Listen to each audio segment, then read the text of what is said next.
All right, 7:30 this Monday morning, and lots for us to get our teeth stuck into. A massive weekend for Leona Maguire, a massive weekend for Irish racing as Honeysuckle lives up to all the hype in front of the crowds properly.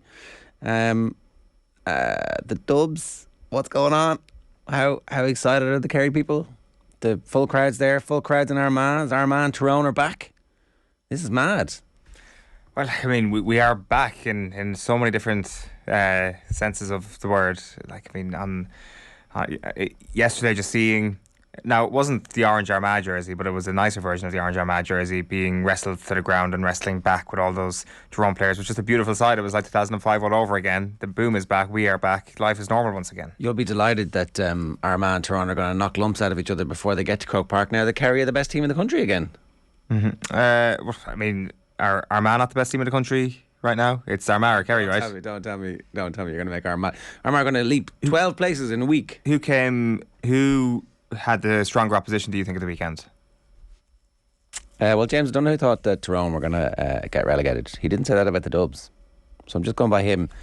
Your lads are telling us that Tyrone are just back. The league is the league for Tyrone this year as All-Ireland champions. But the Dubs, on the other hand... Is this full-blown crisis? Well, it depends in what context you're looking at the season. If you're expecting Dublin to win an All-Ireland, then of course it's crisis. But I don't think anybody's expecting them to win an All-Ireland. I think people expect them to be a contender. Now, is the performance in the first half of Saturday a team of contenders? Absolutely not.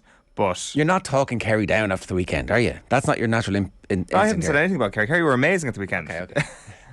Like, Kerry were absolutely brilliant. The question was around the level of crisis in the Dublin camp, and I just think that that's completely coloured by your view of how favoured they would have been at the start of the year. And I think after last year, they'd come back to the pack anyway. So we know this. We know that anybody can beat anybody on a given day. Obviously, the magnitude of the lead that Kerry had struck up at half-time on Saturday was extraordinary, and that was down to Dublin being bad as much as it was down to Kerry being good. But I'm not entirely sure if crisis is the right word for it. I just think that there is... Feels a bit like a crisis. It does feel like one, but I think that, again, you had to be realistic at the start of this year, and maybe we weren't realistic. Like, I tipped Dublin for the All-Ireland, and I've immediately changed my view of it after the first two games of the year, that actually you have to completely reconfigure how you're looking at Dublin right now.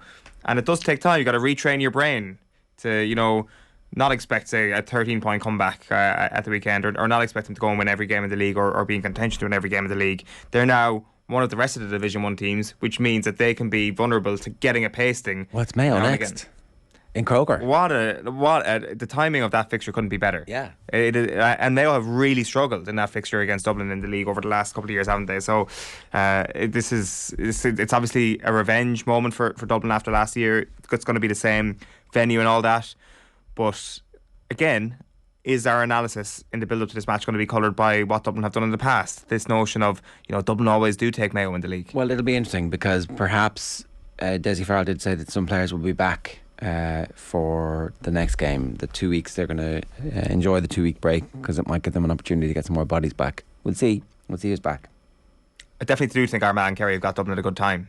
I do think that they are the one team that will grow into this, and as we've seen now at this point, their bench is a real Achilles heel. They're starters. It's the starters that come back that are going to really make the difference for them at the moment. I know we had full house for the New Zealand game at the Aviva in November, but the city wasn't full of New Zealanders, and so the fact that there were Welsh people wandering around town all weekend, the fact that there were crowds at Leopardstown, as we said, crowds everywhere, and it looked like Tralee on Saturday night was great. The moment I knew I was back was walking down the street in Tralee, trying to get out of the rain afterwards, and entering a pub, and Grace was being sung in full voice by a lot of Dublin fans who had clearly left at like half time. They were all dry and had clearly been on the pints for at least an hour at that point. Couldn't get a ticket because it was sold out, right? Or maybe that was it. And they had completely taken over the pubs at Tralee. The joke was really on the Kerry people because they couldn't manage to get inside the door of any pub in Tralee, and they had to stand outside in the rain as Dublin managed to sing their songs and take over. So that was the moment. And I kind of thought that we were back. And this is what's interesting, is that there were trends that were developing before COVID that are now going to retrend again. And one of those things definitely was the fact that the Allianz League is like one of the greatest competitions in Irish sport. It gives us, I know you're throwing your eyes to heaven saying it should be the main thing, and I totally agree, but it's almost like appointment viewing at this point, I think, like in a way that it wasn't 15 years ago. Even if Kerry and Dublin were the two best teams in the country and they were playing each other on a Saturday night in Tralee, I don't think it's as... But we need to dilute this and have a 1A and a 1B. This is bad for everybody. This is a bad thing, Owen. This thing you really like, that's very enjoyable, that has energised the whole country, is bad. Yeah. It's bad for you. And you don't know, you're not educated enough to know that this thing that you love, that you feel great about, that makes everybody think, wow, this is amazing, you're wrong. Yeah. You're wrong. It's too good. It's too good, Owen. Yeah. Don't get carried away with yourself. 7:36 this morning. We'd love to hear from you. Were you out and about at the weekend? Did you go and see a match? What did you make of everything? We're going to get to the performance rankings in a second. Here's what's coming up between now and 10 o'clock.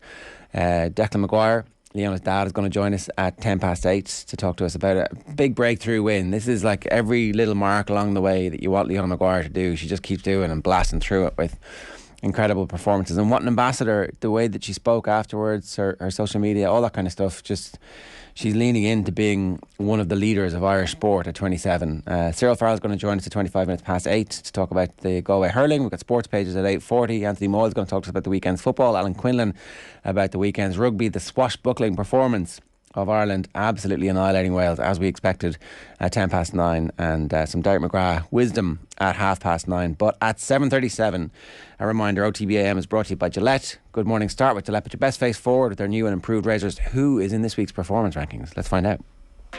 You know, that wasn't an All-Ireland winning performance. Probably should have won the game based on their second half performance. Is it a step too far to say it was the performance so far of the World Cup? Maybe not. OTB AM's performance rankings with Gillette. I'm scratching my head. That performances was just lacked that intensity.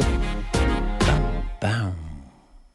Okay, the way this works is we give away a Gillette starter pack for anybody who wants to get involved in the conversation. Somebody's in red, somebody's in amber, somebody's in green. You tell us what you want. All entries are allowed. I must say, the level of smugness coming out of you this morning is disappointingly lacking. You start with the red in the performance rankings. I should be more smug. You should be more smug. What's going to be in red in the performance rankings? Spoiler alert. It's going to be Wales rugby. Like, I mean, it is the only place to start when it comes to the bad this morning. Like, I may just move my microphone over to you at this point so that you have the floor. Oh no! What do you want to say? I feel sympathy for. Look, this was we should have done this to Wales last season, right? This was what should have happened last year, but we're a little bit. We weren't. I don't know. Would the red card have changed things if O'Mahony hadn't got sent off? I mean, we came back from that stage and led afterwards. So I don't know. But the other thing is, we probably should have put 50 on them. Is there an element there? And maybe if the weather's a bit better, we put 50 on them. What about your level of satisfaction after seeing Ireland beat Wales? Honestly, really hope that we continue to play well and that there's proper strength and depth, because when the injuries happen, what's going to happen in a World Cup quarter-final? Like, it's terrible, but everything has become about this. How do we beat New Zealand or France? Or both? And it's interesting, just the lack of Wales in your commentary there. Like, there are people tuning in from all over Wales this morning, hoping for you to just twist the knife a little bit. You know, that sort of thing where you just want to be punched when you're down. Just that feeling, just to, make they're this into agony. punishment. Yeah, that's their kink. Like, I mean, and that would be just give it to them when they're down. You know, that's all they want this morning, and you were just you're not. I feel sympathy. Okay. I feel sorrow. Mm-hmm. I really wish that Margaret Thatcher hadn't ruined the school system. You know, all that kind of stuff. I mean, they looked a shambles, all right. Like, they were bad, yeah. I don't think it's fair to judge them with the level of injuries that they have. But then again, here's the thing: like, all the players who are injured will come back at some point, and the majority of them will be available for them in the big tournament next year. And so they have a load of players now who have experience, who are young, who've been through this. We have a load of players who have the experience of winning the year out. It's like, this is our Grand Slam year, right? I'm not sure, did you see the video that did the rounds on First Take the morning after the Dallas Cowboys got knocked out in this year's NFL? Stephen A. Smith laughing at Cowboys fans. Like, we should have done the exact same thing with you and Welsh fans this morning, but it doesn't feel like you would have been up for that had we actually come to the table. Well, I mean, if you'd sold it to me prior, probably it's not too late, you know. I mean, we should just have read the angry responses to our stuff from the last couple of I mean, years. it's not too late to go into the Wales Online article from last week and read There was the definitely some responses. people on Wales Online going, you know what, I'm a little bit concerned this might be true.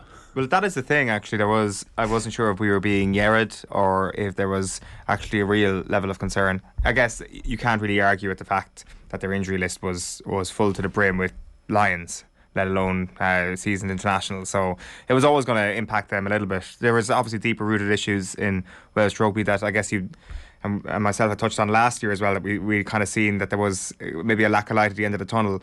And that then kind of rears its head in a lack of depth and a lack of replacements when those lines do end up getting injured. Yeah. They don't have the strength and depth they need, the identity of the provinces that they are, the provincial teams, the franchises that they have has been completely diluted. Which, you know, is interesting. You kind of need to be careful about that, right? Yeah, and I guess there is this sort of intangible that we kind of point towards with Wales, that, you know, they would always be dangerous regardless of the position that they were in, and I guess that can only get you so far.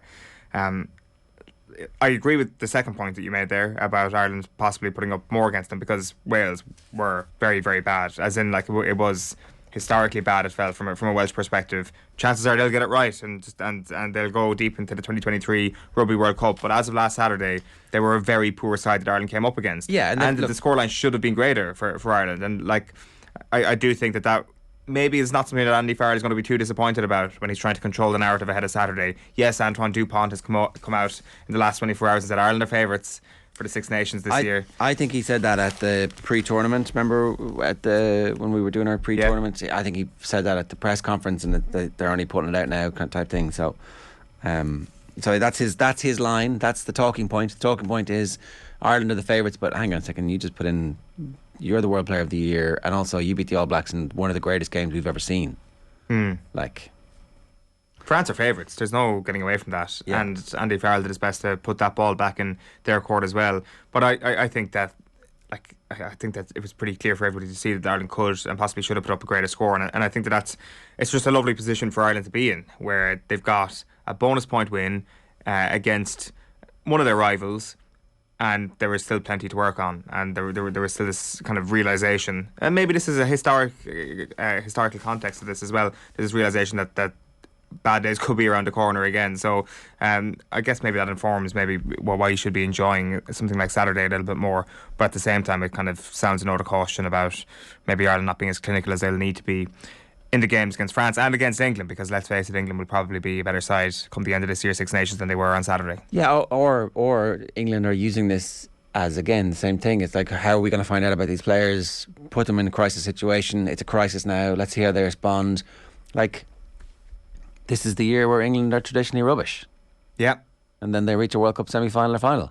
And they don't tend to not help themselves at times like this. I mean, like, taking off Marcus Smith in hindsight was a bad call by Eddie Jones, I think it's fair to say. He's getting slaughtered for it in the English papers today. Yeah, the Harlequins coach has come out calling it a premeditated move. Yeah, he said the word premeditated like 3 times in 8 seconds. So it was like, I'm going to say this and I'm going to make sure you all get it, and then it becomes the headlines too.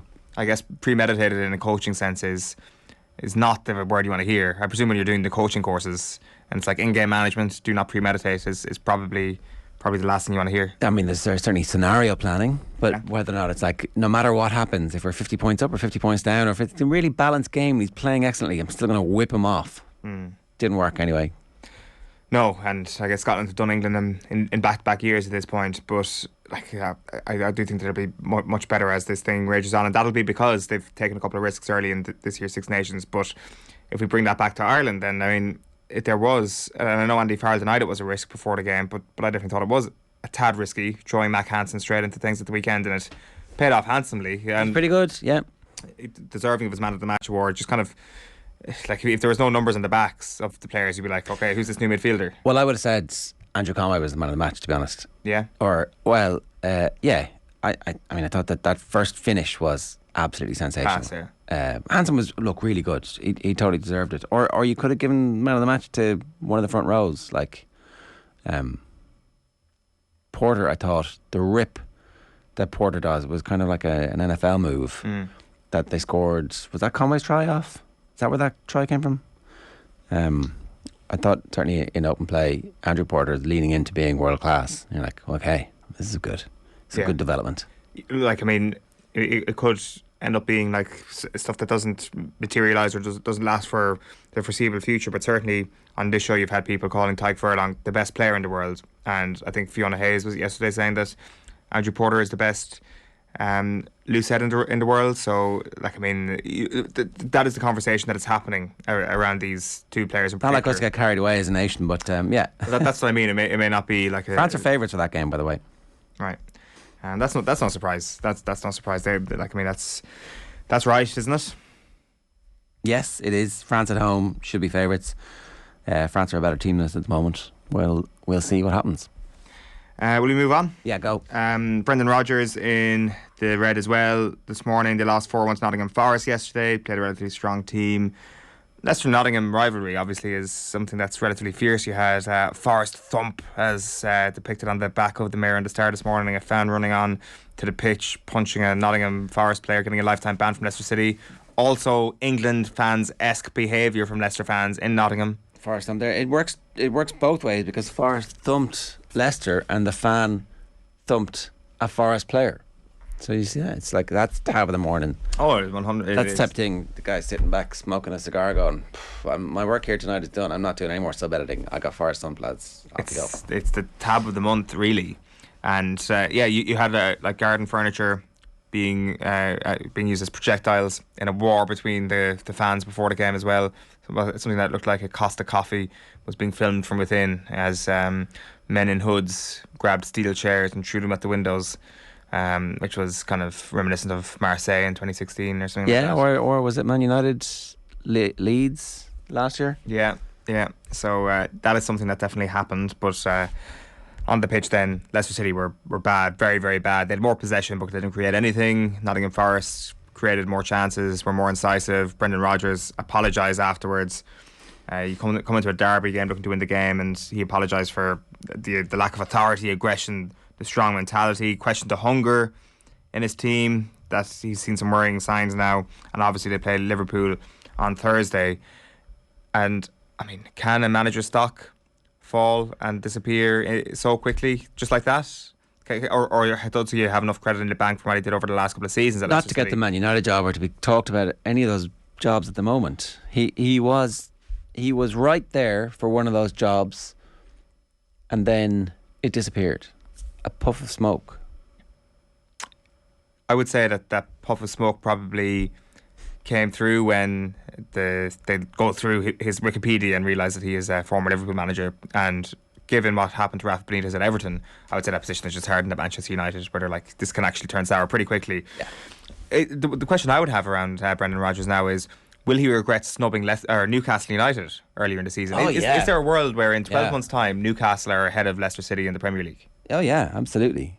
Well, with the money they have, absolutely. You would.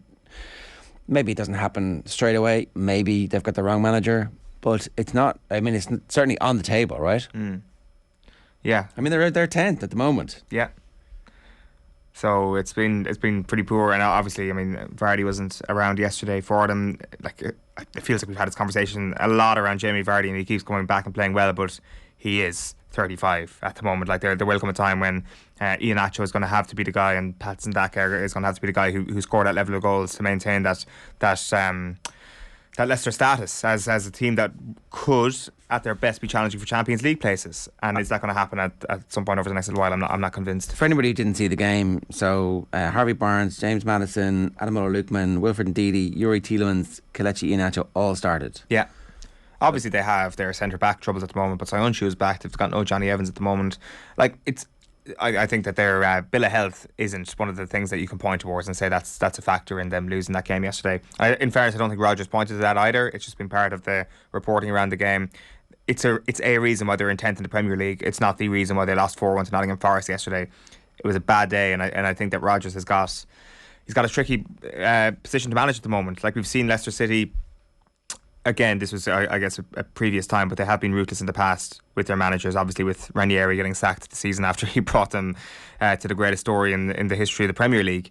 So I'm not for one second suggesting that anything like that's going to happen to Rodgers anytime soon, because he seems to have a phenomenal relationship with the ownership of that club, and he will have a lot of credit in the bank from snubbing Newcastle earlier in the season. But things can change very, very quickly in football, and it does feel that the stock of Rodgers has unfortunately dipped over the last little while, because I think if you looked at it in football and football only terms, he would have been a good Manchester United manager. I accept that a former Liverpool boss is probably not going to fit the bill at the club. If we move on then to the Amber this morning, we've got GAA officiating in here. I put this in Amber. I think a lot of people maybe think the refereeing was shocking over the course of the weekend. We'll get to Armagh Tyrone in a moment, but of course there was a very bad decision made in the Kerry Dublin game on Saturday night, where Niall Scully just is sent off for mistaken identity with a black card. He's in bin for mistaken identity. Was the goal legit? Should it have stood? I think there's an argument to be made that it possibly could have. I think that So just explain exactly what happened. Give us the sequence of events. Okay, so I can't remember which Kerry player gets fouled, to be honest, but there was it feels like it looks as if he's dragged to the ground right in front of the goals, and the ball is played out to the wing, and it's chipped in. Shane Murphy seems to lose sight of the ball, hops off his head and into the back of the net. It would have been an own goal, and then the goal is given, the green flag is waved, the ref chats to the umpires, and then after a period of consultation he deems that the felling of the Kerry player in front of the goal would result in a black card. Gives it to the wrong man, gives it to Niall Scully instead, but on top of that he also rules out the goal. I do think that there is a loophole in the rule book where it says that after consultation with your linesman or with your umpires, that you can bring the play back and that the score shouldn't be given. So there is a legitimate rule for that, but I didn't see a clear enough picture of the foul, but it did feel at the time when it was happening, I was like, this goal is going to stand. It was just kind of a home crowd thing where it was like, oh, that's a disgrace, ref, and all that. So I don't know, I think Dublin could feel a little bit aggrieved. Well, I mean, if there's a foul in the build-up, there's a foul in the build-up. Yeah, I'm not entirely convinced though. If Dean Rock's shot had been kicked wide, would it have been a goal kick, a kick out, or would it have been a free for the foul? Should have been a free for the foul, because the foul happened. Yeah, but I think that if the ball had gone wide, I think that it would have been a goal kick. Well, then that's bad. That's a mistake. I do think it was reactionary to the fact that the ball hit the back of the net. Anyway, it's like getting bogged down in chats around referees. I thought that like in the Tip-Leash game there was a case of mistaken identity in the hurling, and they managed to fix that. The referee realised what had been done wrong, and they managed to change the identity of the player who'd been shown the line. And then in Waterford Dublin, I think we had a game that illustrated the best of the black card in hurling, where you had the Dublin keeper get sent off for 10 minutes after a cynical foul and a penalty that was ultimately scored. If you're the Dublin goalkeeper, you're thinking to yourself, I have to do this. And if you're the Waterford attacker, you're like, okay, that's my reward for that foul. It kind of is the perfect balance, and it's not encouraging any cynicism, but you realise what you're going to do if you make the cynical foul. There's also the situation where they bring on Nolan to come into goals, so you're essentially using two substitutes in that moment to take off one of your players and then bring back your keeper back on when the sin bin is over. So or you just leave the keeper on as the case may be. But so that's another little interesting quirk in it. But that's just kind of the subplots of the officiating weekend. The big thing obviously was yesterday in the athletic grounds. David Goff sending off 5 players in one fell swoop in a remarkable moment of refereeing. It's hard to know. No, the thing is, by the letter of the law, it seemed that it was the wrong decisions, wasn't it? Because I didn't see any strikes, I didn't see 5 red card offences. Wow. In the moment. Yes, it was unsightly. And Are you allowed allowed to wrestle people like? You're not allowed, but you're not sent off for it. But if it's done with extreme malice, like what? How do you define extreme malice?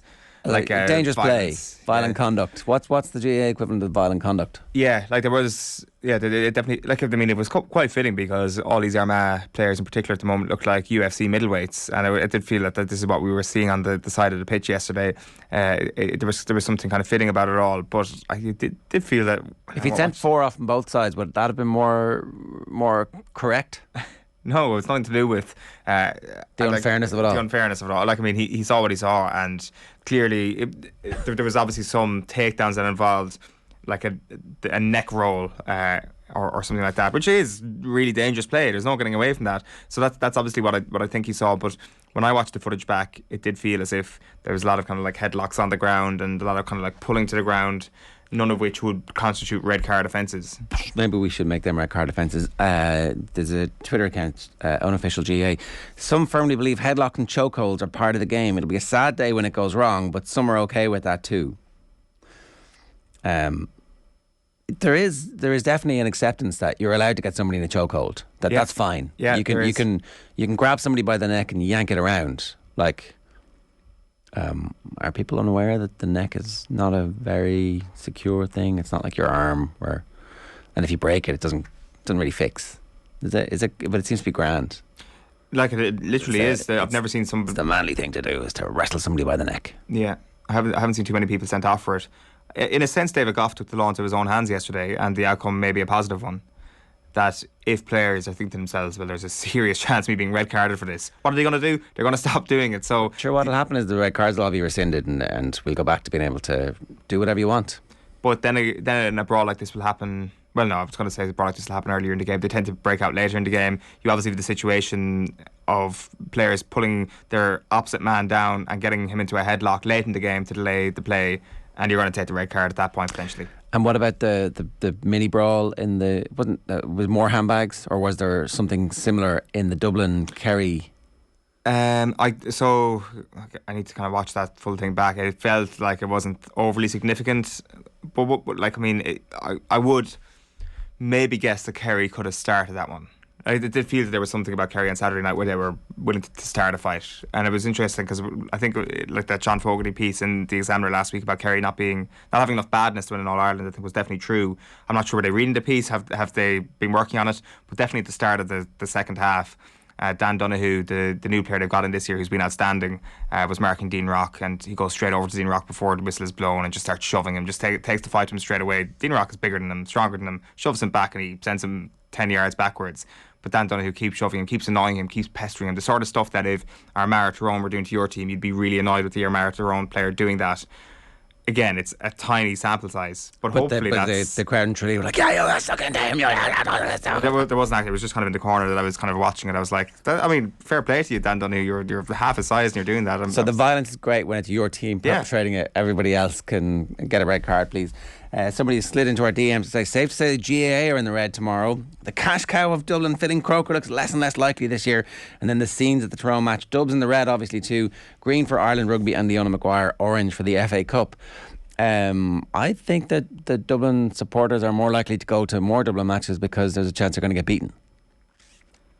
You reckon? I think, yeah, I do. I like, if you think back when they were getting 80,000 at the Leinster final. Yeah, true. It was because they thought that there was a chance they were going to be beaten. It wasn't because they were certain of victory. So we'll see. Yeah, that's good. Yeah, that maybe is, the Dubs fans are completely fair weather, but I actually expect there now to be a much bigger crowd at the Mayo game than there would have been. Maybe they do. I think you're underestimating how much they hate Mayo. Like for a team that have beaten. Well, 22,000 is what you would expect, right? Because that's kind of it's hovers between 18 and 22,000 is the official. So I think it's going to be more. Yeah, no. People are going to be like, oh, let's go and see what happens. And there's fair weather fans in every county as well. Like, once teams are winning 6 in a row, there's obviously going to be a whole cohort of people who want to hop on the bandwagon once you get to the quarterfinals and semi-finals. It's only natural. And those people will still be there this year if they get that far. We should move on to, just to mention on that, Tyrone Armagh being back as a rivalry is one of the great stories of the last little while. Football needs it. It'll be like 2005 all over again potentially this year, and it will be an absolute travesty if we don't get Tyrone Armagh in the championship at some point this year. There's a strong argument to be made that they are the two best teams in Ulster, so it should happen. But Donegal and Monaghan and Derry will all have something to say about that. We've got to fly through these because we're really late. But Shane says David Goff's performance deserves a mention in the rankings. Yeah, but where do you put him? Do you put him in green or do you put him in red? I think it depends on what you think is the right thing to do. Good morning, lads. Imagine now if the All-Ireland was tied to the league positions and bottom two wouldn't qualify. Says Shifty Lad. The championship would be on, baby. Imagine. Every single match from this point forward would be like an absolute... It would be dynamite. But no, we can't have it. David Goff should be in both red and green. Red because it was a mad decision, but also green because it was a mad decision, says Brian Dillon. Lads, the Irish team had less caps than the Welsh, so while they had injuries, ours was younger, which is just as exciting. Although, agree, we do need to develop some areas such as half-back depth, says Matthew Rye. And Eddie Jones deserves to be in the red. Marcus Smith, with a Johnny Sexton-esque performance, hauled off when England needed him most. That's the thing. Like, do you think maybe somewhere deep in the dark recesses of Eddie Jones' mind, he's like, nah, this is too good. Says to you guys, too soon. It's too soon. Putting down too much tape. Exactly. You're a year too early, Marcus. We know what you can do, George Ford. Off you go. Go on. Slaps him on the arse and it's like, oh, we lose to Scotland. Second time in a row since the first time this happened in the 80s. This is a disaster. Yeah, I get your money on England for the 2023 Six Nations and to make a 2023 World Cup final, I think. If we move on to the green this morning, a couple of things here. Firstly, just to quickly mention Sadio Mane, who has to go into the green this morning. Won the Africa Cup of Nations for Senegal last night. Scores a winning penalty, missed a penalty in normal time, and it was one of the worst finals in a major tournament you're ever likely to see. Egypt have completely shithoused their way through the entire tournament, and it was a win for football that they were beaten in the final. The ball was in play for 40 minutes and 26 seconds in normal time, which is not very good. To put that into a bit of context for you, they left the pitch at the end as well before Senegal represented their medals, just to truly fit out the bill of being villains, and then to cap it all off as well. Mo Salah doesn't even get the opportunity to take a penalty, leaves him as number 5 on the list, the same as Cristiano Ronaldo against Spain in Euro 2012. After Portugal had done a great job of nullifying Spain for 120 minutes, they leave their best player as taker number 5. Now the thing is, Senegal also left their best player to taker number 5, and the story went totally in his favour, where he emphatically dispatched to the back of the net, and it was a great penalty this time. The penalty he missed in normal time was interesting because Salah tells his goalkeeper which way to dive. He's obviously been watching Mane take penalties in Liverpool training, and like Judas kissing Jesus on the cheek, tells his goalkeeper which way to go. Yeah, I would have put Honeysuckle in the green this week. This is the Daily Telegraph, right? So, we know the Telegraph, long-time supporter of Ireland generally in all things, everything, like a big Irish. They love Ireland, the Telegraph.